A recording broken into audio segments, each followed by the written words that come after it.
Good morning, everyone. Welcome back to David at Go To Hobbies. Right, continuing on about dreams and levitation and all sorts of things. So, in my last video, I was talking about levitation and what my dreams I've had and so on, experiences I could have in my dreams. I've actually felt heat in a dream in my body, and they say if you can feel heat, you're actually there. I don't know, because when we wake up, half the time we forget what we've dreamt, but I don't always forget. And you dream these things and you think, wow, only if it was true. Are we on a different reality plane when we are dreaming? Are we actually physically there in another being or entity, and we are experiencing that? So are we actually transferring our soul into another being when we're dreaming? I don't know. I'm fascinated by it, because you are, how do I word it? You're there, but you're not. You are. It's almost like seeing it in front of your own eyes, and whatever it be, a story, you're actually levitating, you're flying, you're in a cable, wherever you might be. You might be riding on that back of a bird, on the back of a dragon, talking to reptile creatures like I was. These creatures I was saying about were sort of large scale, like lizard people, and their scales were sort of that shape, so they all sort of slotted down together. Fascinating, interesting, and the colour of the scales was like brown. It weren't grey, it was brown, like a chocolate brown colour. And they had faces, they could swim in water, and almost like a natural environment for them to be in. I just find it fascinating.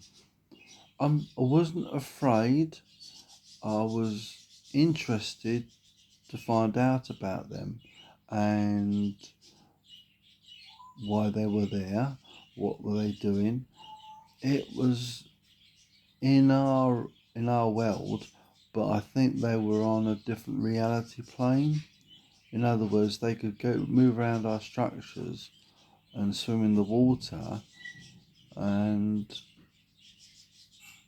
but I don't know what I was. Was I a human being with them, or was I another lizard person? I didn't look at my hands to see if I was. Um, and oh, by the way, sorry about the birdie background noise. They are tend to bear with me for a second. Sorry about that. Doggies being doggies again. And as you can see, we've got a bit of a menagerie. We've got budgies in the back garden, chirping away. We've got dog laying on my lap, one wandering around the house thinking what he's going to do. But going back to what I was saying, and how does ETs fit in with all this? Because ETs are multidimensional. Can they interact with dreams? Can they interact in our physical presence? I think they can. I'm not sure about the dream state where they can come in and communicate with us in the dreams. I'll be fascinated to find out. But the sort of things I've experienced is being on a different world,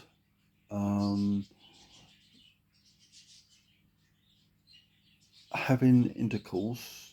I think that's a regular dream people of us men dream of, and dreams of flying, dreams of walking, dreams of being in places, talking to creatures. I'm just a typical bloke. I do what blokes do, and that's go to bed, wake up in the morning, have some dreams. But it fascinates me about not the intercourse part, but that's just a man thing, unfortunately.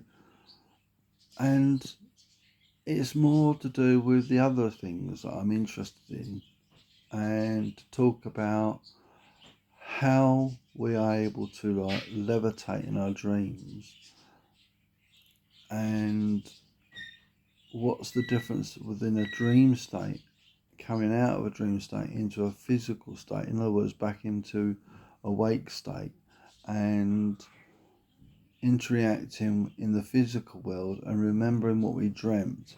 I mean, shh. Hey, be quiet. It's alright, doggies. Hey, bear. Hey, behave. You can hear our daughter walking around, that's what it is. I've got one on my lap behaving herself, and the other one sort of, what's going on? Excuse me, bearing all. And, so going back to our dreams. So, what I think, and I might be wrong, and that is because our energy that we are, and because our body is a biological thing, in other words, it's a living organism, right? Our feelings are our self, in other words, our soul, our entity, our spirit that resides within us. Every person's different. Otherwise, if we didn't have a spirit, we'd all be the same. Very boring, actually. Might be a bit more sensibler. And it would be like walking zombies, wouldn't we? That's a video for the other day. I can tell you something about that another day. But with having a soul, having a spirit, your entity, yeah, which makes us different. So does that entity that resides in you dream things or go to places when you're asleep, your body's in a state of deep relaxation? So because your body needs to rest and recover, your spirit doesn't. Your spirit is always awake. You might be asleep because you go to sleep because you're tired, but your spirit doesn't. It's an energy. It doesn't need to rest as such, as far as I know. I might be wrong.